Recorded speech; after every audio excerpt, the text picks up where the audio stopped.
Alerte coronavirus. Attention, attention, le coronavirus se transmet très facilement et fait des ravages. Pour l'éviter, le port du masque de protection est obligatoire en tout lieu. Dans l'administration publique ou privée, dans les réunions, les rencontres, dans les marchés, les magasins, les boutiques et lors des déplacements, le port du masque est obligatoire. Même dans les lieux privés, dès lors que l'on n'est pas seul, le masque doit être le fidèle compagnon.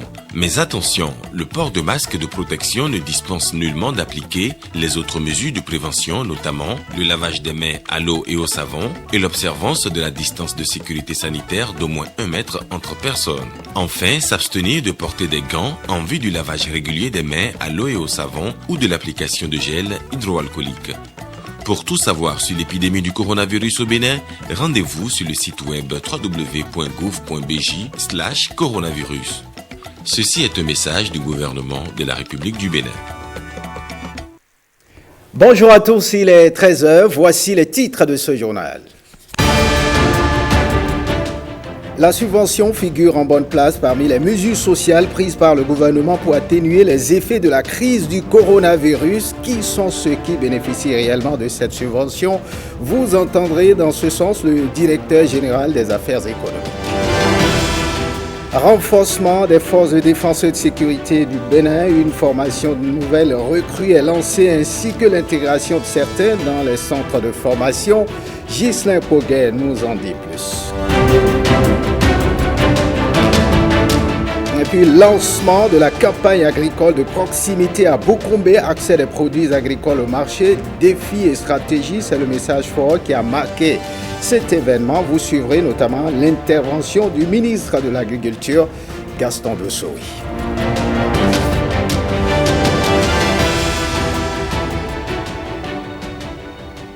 Bienvenue si vous nous rejoignez. On parle de cette appréciation du président du parti de Bruno Amoussou, le président de l'Union progressiste, parti d'obédience sociale, apporte son appréciation sur les mesures sociales prises pour soulager les Béninois dont les activités ont été impactées par la crise du coronavirus.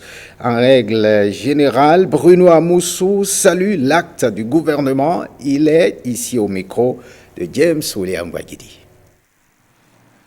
Nous sommes, depuis le début,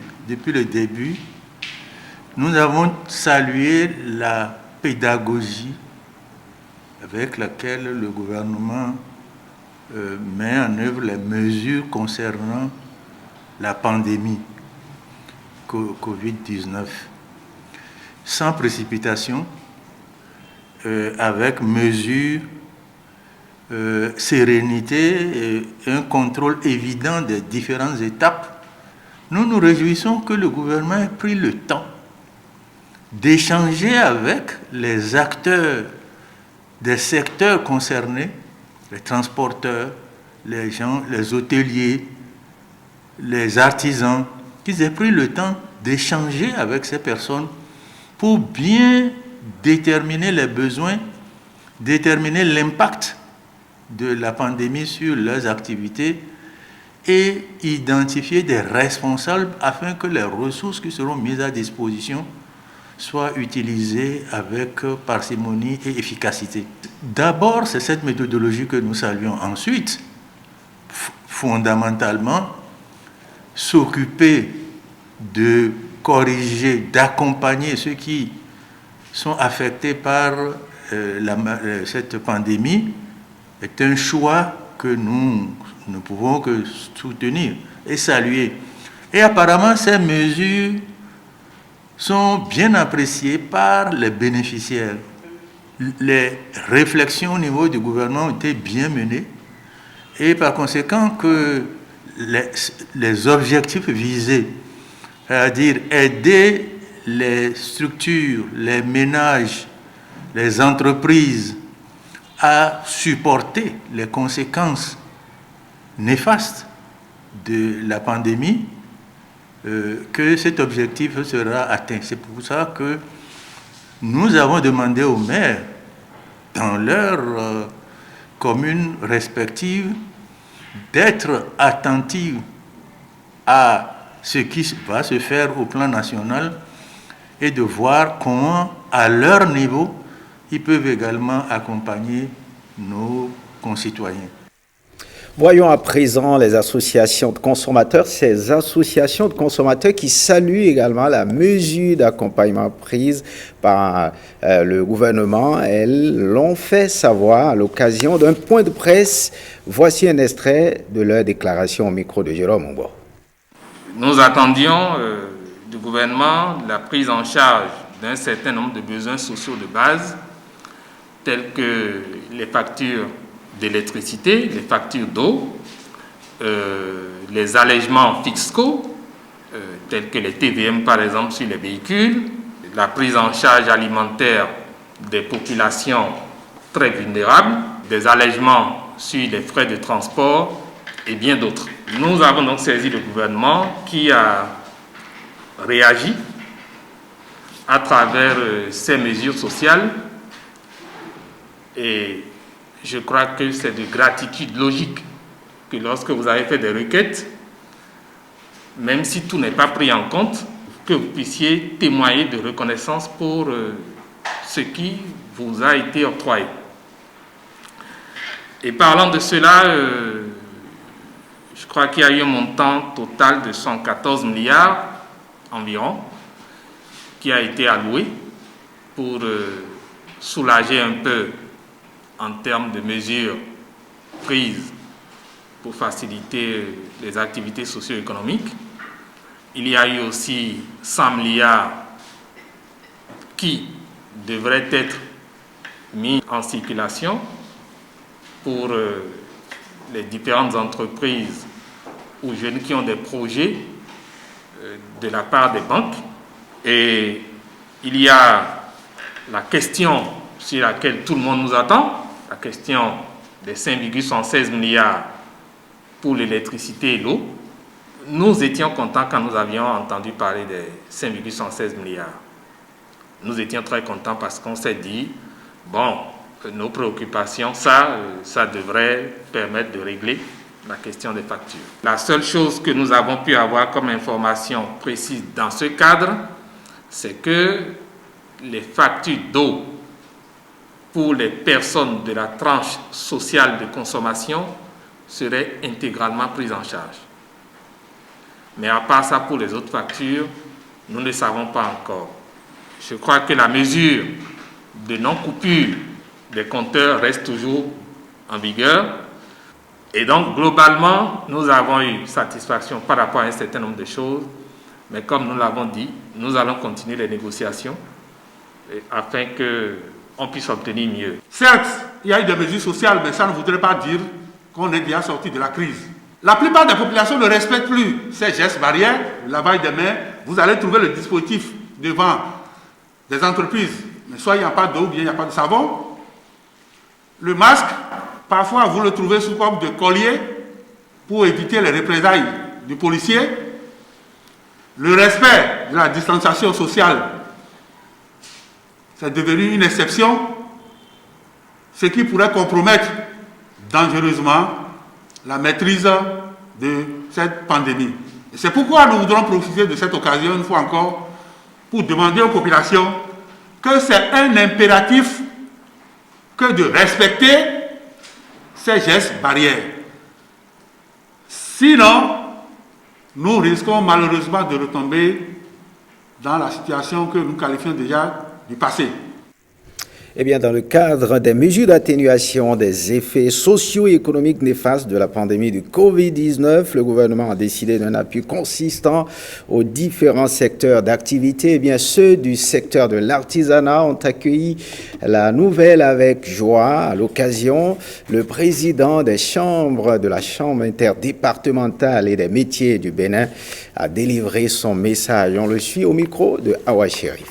C'est donc avec une grande joie que les artisans réunis au sein de l'Union des chambres interdépartementales de métiers du Bénin ont accueilli les mesures sociales annoncées lors du Conseil des ministres du mercredi 10 juin 2020 pour soutenir les populations en général et les artisans en particulier suite aux dommages à eux causés par la dite pandémie. au nom de tous les artisans du Bénin et à mon nom propre, je voudrais remercier le chef de l'État, son Excellence Patrice Athanase Guillaume Talon et tout son gouvernement pour cette mesure de haute portée sociale.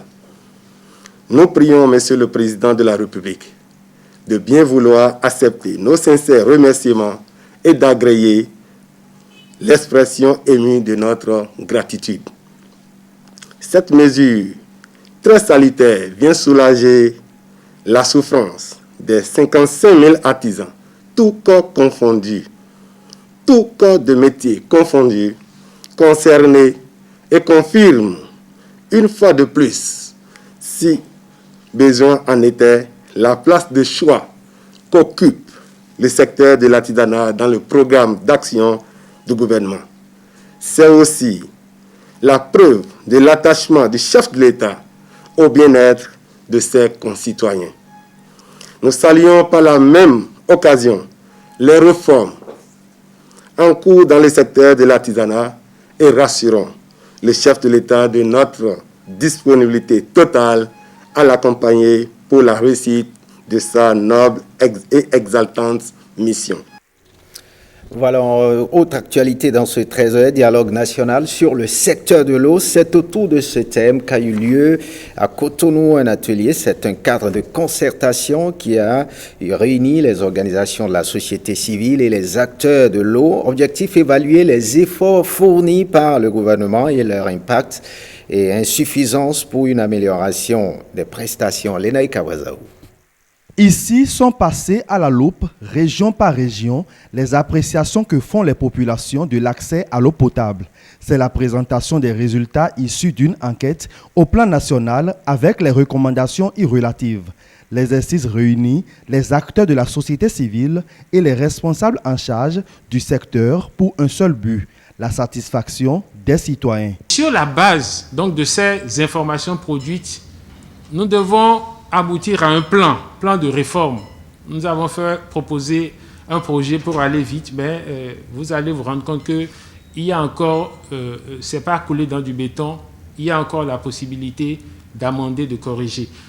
L'objectif pour nous, c'est que les usagers, les populations soient satisfaites. L'enquête dont les résultats sont décryptés a été réalisée avec le soutien du PAGIP-G, projet d'appui à la gestion des investissements publics et à la gouvernance. Un projet qui bénéficie de l'accompagnement de la Banque mondiale et dont le financement est axé sur les résultats. Il est sous la tutelle du ministère du Plan et du Développement. Les différents efforts d'investissement que le gouvernement fait à travers les projets d'investissement public, disons, produisent des effets sur les populations bénéficiaires. L'approche ici au niveau du PAGIP-G, c'est d'aller voir, d'aller interroger les populations bénéficiaires pour voir si les investissements réalisés, disons, à leur profit, c'est-à-dire répondent effectivement à leurs besoins. Pour le ministère en charge de l'eau, ces assises vont permettre au gouvernement de mieux s'imprégner des réalités pour une intensification des actions. La communauté internationale a choisi 2030 comme horizon pour l'accès universel à l'eau. Mais nous, notre chef d'État a dit qu'on est capable, à l'horizon 2021, de donner l'eau à tout le monde.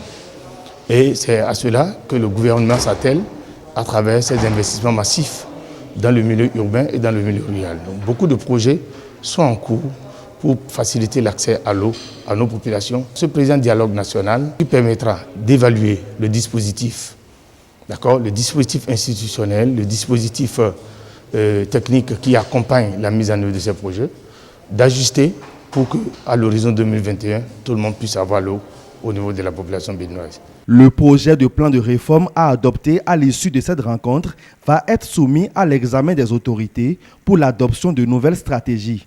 Le même exercice se fera aussi dans les secteurs de l'énergie et de la justice.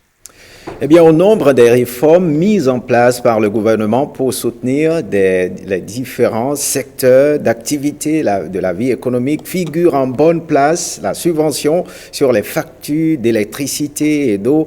Une question reste tout de même posée. Qui sont ceux qui bénéficient réellement de cette subvention? Élément de réponse avec le directeur général des affaires économiques. Il est au micro de Ricardo Loïc-Pecou. La SBE a réalisé une réforme tarifaire l'année passée, en 2019, qui devrait consacrer l'augmentation des tarifs. Et donc, selon cette réforme, normalement, depuis le 1er mars 2020, les tarifs devaient augmenter. L'État a décidé de la prise en charge de la hausse pour 6 mois, pour tous les bénévoles. À partir du 1er septembre, les secteurs ciblés vont bénéficier encore d'une subvention intégrale de la hausse. Donc, c'est des secteurs qui ne vont connaître aucune augmentation de tarifs sur toute l'année 2020. C'est pareil pour la tranche sociale. Donc, tous ceux qui sont dans la tranche sociale, tous ceux qui sont considérés comme personnes vulnérables et qui ont une consommation faible d'électricité, aussi seront protégés de toute augmentation de tarifs, j'allais dire. Enfin, toujours par rapport à cette mesure liée à l'électricité, pour la grande masse qui se retrouve dans un tarif compris entre 21 kWh et 250 kWh, c'est là qu'il y a une forte concentration des abonnés de la SBE. L'État a décidé également d'une subvention de cette tranche à hauteur de 50% de la hausse des tarifs. Donc l'État prend en charge la moitié de l'augmentation en faveur de cette couche. Alors, j'avais l'habitude de payer 10 000 francs de facture d'électricité. Et à cause de la réforme tarifaire, supposons que je devais payer 15 000. Je donne un exemple comme ça. Supposons que je dois payer 15 000. L'État dit, les 5 000 francs supplémentaires, là, moi je prends en charge pour la tranche sociale. Donc, vos 10 000, malgré toutes les réformes et malgré que l'augmentation des tarifs est entrée en vigueur, moi je prends en charge pour vous les 5 000 francs pour la tranche sociale jusqu'à la fin de l'année. Pareil pour les secteurs impactés jusqu'à la fin de l'année. Maintenant, pour la grande masse, ceux-là qui ne sont pas dans la tranche sociale, qui ne sont pas impactés et qui sont dans la tranche de 21 à 250, donc la plupart d'entre nous, l'État dit, au lieu que vous ne payez 15 000, on va partager en deux. Vous payez 12 500 et moi je prends en charge les 2 500 restants. Voilà concrètement de quoi il s'agit. Effectivement, certains ont dû déjà payer leurs factures. Pas de problème. Ce qui va se passer, c'est qu'on connaît votre consommation. Ce que vous avez payé va devenir ce que peut appeler un crédit de consommation. Autrement dit, ça veut dire quoi? Pour le mois suivant, on va défalquer ça de votre consommation. Si vous avez dû payer une facture de 10 000 et que le mois suivant, vous faites une consommation de 5 000, vous ne payez rien. Le mois suivant, vous faites une consommation encore de 5 000, vous ne payez rien. Vous ne payez que le mois qui va suivre. Donc, c'est un crédit de consommation. Donc, il n'y a aucun problème pour ceux qui ont déjà payé. On prend au président de la direction de l'Assemblée nationale un séminaire de renforcement des capacités des assistants de commissions parlementaires se tient pour 72 heures à Kétou. Il est question de former les participants à la légistique et aux techniques rédactionnelles de rapport. Guillaume Avienou. Kétou, dans le département du Plateau, accueille pour 72 heures ce séminaire sur la légistique et les techniques de rédaction des écrits administratifs. À partir d'échanges et de sensibilisation, les participants, des assistants de commissions parlementaires pour l'essentiel, vont être formés à leur rôle puis à leur responsabilité dans l'élaboration de la loi.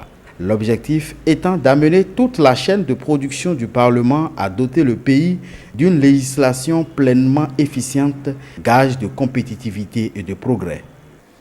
Il est important de souligner que la qualité de la loi est largement tributaire de son applicabilité.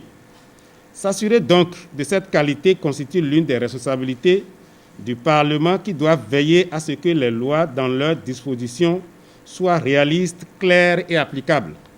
C'est cet impératif de clarté et de bonne rédaction des textes de loi. Les participants vont se familiariser au cours des travaux à la rédaction de propositions de loi, de rapports des travaux en commission, mais aussi à la gestion des amendements lors des plénières. Comme les tresseurs de cordes, nous voulons tisser au bout des anciennes, la nôtre, la nouvelle, afin de pérenniser les actes positifs posés par nos prédécesseurs. En effet, ce n'est pas la première fois qu'une telle activité s'organise au sein de notre Parlement. La finalité, améliorer quantitativement et qualitativement la production législative de la 8e législature de l'Assemblée nationale. Rendons-nous dans la Takora, accès des produits agricoles au marché, défis et stratégies. C'est le thème autour duquel le lancement officiel de proximité de la campagne agricole 2020-2021 au niveau de l'Agence territoriale de développement agricole Pôle 3 à Takora Ouest a eu lieu à Bukumbe. Ronald Robinson nous en parle. Suivez. À plus de 585 km de Cotonou se dévoilent les potentialités touristiques d'une rare beauté mise en valeur par 60 km de route Natitengu-Bukumbe-Corontière. Les 85% des populations de Bukumbe s'investissent dans l'agroalimentaire. En témoigne ce bas-fond risicole du village de Koutiatié, aménagé à partir de 17 hectares par la phase 3 du projet FIAGRI. Un projet d'aménagement financé par la coopération allemande avec une technologie reproductible par les populations. De 1,2 tonnes, le rendement est passé à 3,5 tonnes. Une évolution remarquable notée aussi au niveau du reste des produits vivriers, de la production du coton-graine, de l'élevage et des filières halieutiques. Le ministre d'Ossoui ne se satisfait pas de cette avancée comme les riziculteurs de la localité réunis en coopérative avec l'appui de l'Agence territoriale de développement agricole, Pôle 3, et qui se retrouve déjà à 170 000 francs CFA de gains par hectare. On est tellement très content. J'ai envie de dire très jusqu'au lendemain matin. Si nous faisons la comparaison par rapport au moment où le bas-fond n'était pas aménagé et par rapport tel que c'est aménagé, on a eu une amélioration très élevée. Là, on gagnait 2 sacs, on a eu jusqu'à 10, 9.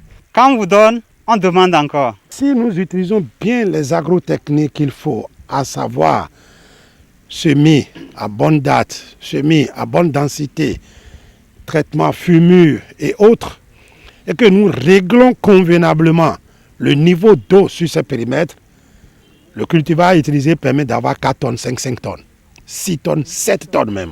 Aujourd'hui, nous sommes passés à 36 hectares aménagés. Et il y a encore un potentiel de plus de 25 hectares à aménager. Tout en répondant à leur demande de venir nous accompagner et dire non, on a fait déjà à ce niveau, si ça vous plaît, continuez.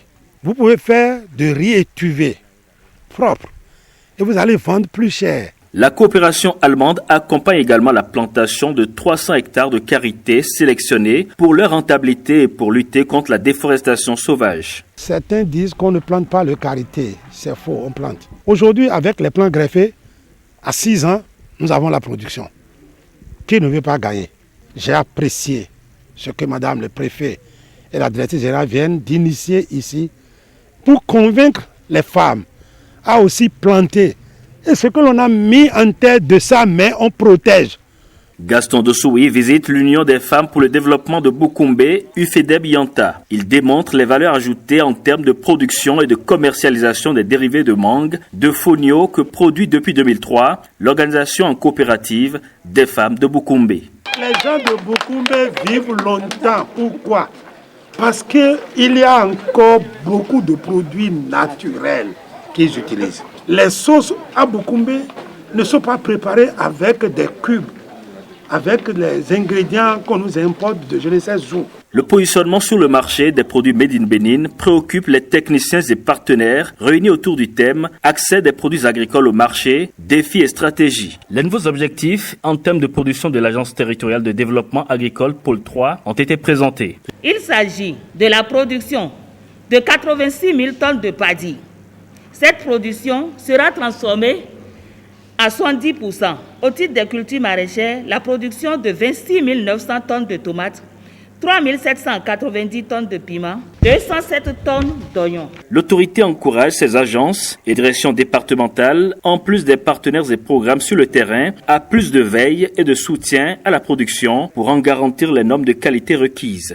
L'approche basée sur l'agriculture contractuelle en cours d'harmonisation améliore déjà significativement la mise en marché des produits comme le riz, le maïs, les produits maraîchers, même les huiles végétales par endroits au niveau de certaines communes, avec de meilleurs revenus pour les exploitations familiales.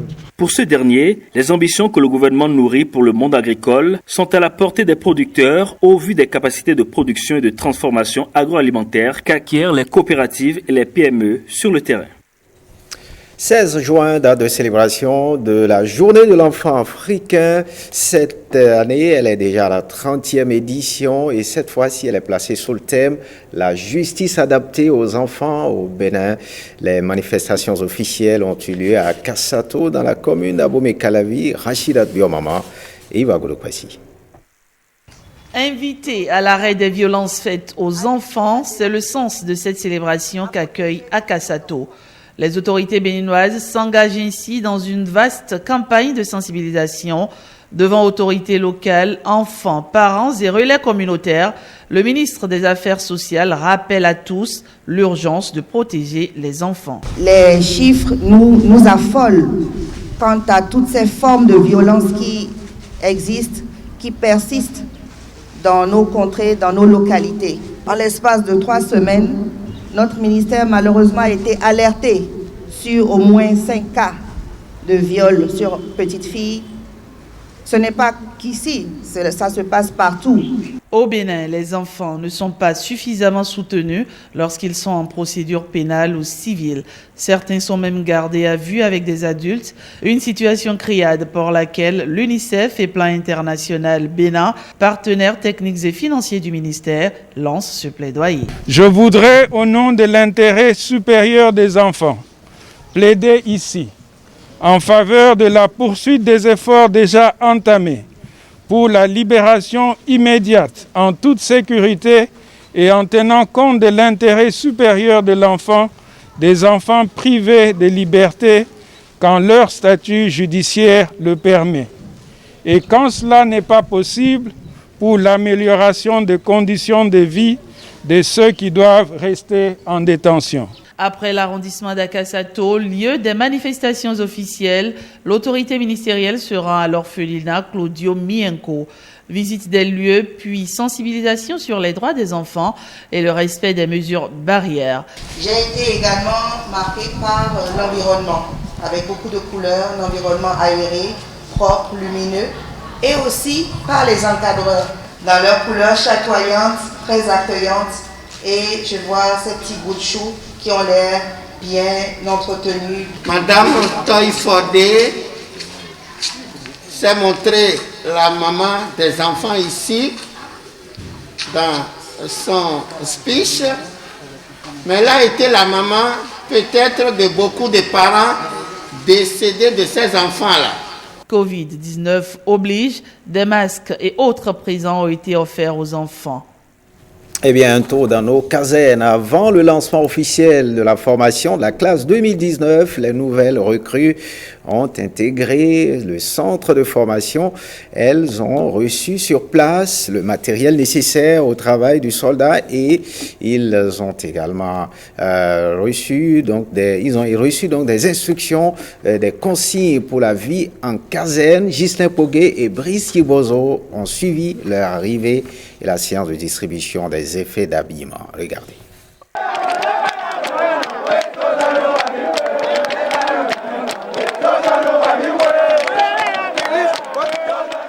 La classe 2019 rejoint le CFMB, Centre de formation militaire de Bembereke.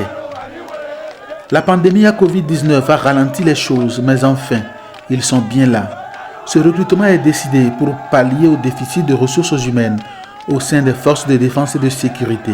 Les autorités militaires et civiles ont décidé du recrutement de 1100 élèves, agents policiers et militaires. Ici, au centre de formation militaire de Bembereke, nous serons chargés de leur formation. Ils sont venus après avoir subi le test de dépistage, donc ils sont aptes. L'encadrement est prêt, que ce soit policier ou militaire, tout est en place pour conduire la formation. Les nouvelles recrues sont accueillies et installées au centre. Ils ont dès les premières heures de leur séjour un programme déjà chargé. Nous avons passé le temps avec eux à les installer dans les chambres Donc chacun d'eux sait déjà dans quelle chambre il se trouve et quel est son lit, son placard, tout ça. Dès qu'ils vont finir de se mettre en condition de se laver, ils iront au réfectoire, ils vont manger. Après ça, ils reviennent et on va revérifier le point pour voir est-ce que l'effectif qu'on a libéré, c'est ça que nous avons encore. Est-ce qu'il n'y a pas des gens qui, dans l'affolement, ont choisi peut-être de prendre leur chemin, tout ça. Le premier volet de la formation est constitué d'exercices d'adaptation très physiques. Ici, on ne marche pas, on court tout le temps. Tout se fait en foulée et en groupe. Pendant les 2 prochaines semaines, pas de sommeil au programme. Le deuxième volet prend en compte l'instruction militaire elle-même, un ensemble de notions de pédagogie, de combat, d'hygiène, de secourisme et de droit international humanitaire. Les futurs soldats apprendront surtout à tirer avec des armes à feu. La direction des services de l'intendance des armées a dépêché une équipe au centre de formation. Mission: doter les nouvelles recrues en matériel d'habillement, de campement et de couchage. Nous avons les tenues de treillis, les brodequins, les bérets, les fourragères, une vingtaine d'articles quand même en termes d'habillement.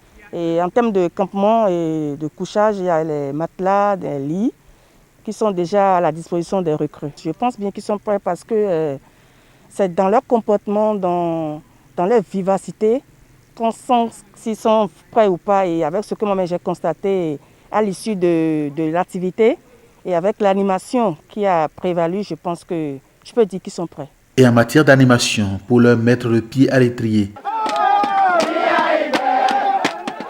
Les futurs policiers et militaires seront répartis en groupements de 100.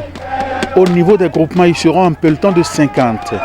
Ils ont 90 jours à passer ici, au centre de formation militaire de Bembereke. Dans 3 mois donc, ils seront présentés au drapeau. C'est après cela que les militaires continueront leur formation spécifique. Et les policiers rejoindront l'école nationale de police pour la formation professionnelle du policier. Merci Ghislain en direct de la caserne de Bembereke. Parlons à présent de ce fléau, la corruption au Bénin, tel un serpent de mer. C'est le titre d'un recueil journalistique qui a été lancé donc ce mardi à la maison des médias à Cotonou. L'objectif est d'attirer l'attention des professionnels des médias sur ce genre journalistique. Nous y reviendrons dans notre édition, dans notre bulletin à 16h30. Faites ce journal. Merci de l'avoir suivi. Bonne suite des programmes sur l'ORTB. Vous pouvez revoir cette édition sur notre plateforme www.ortb.bj. Bonne suite des programmes sur l'ORTB.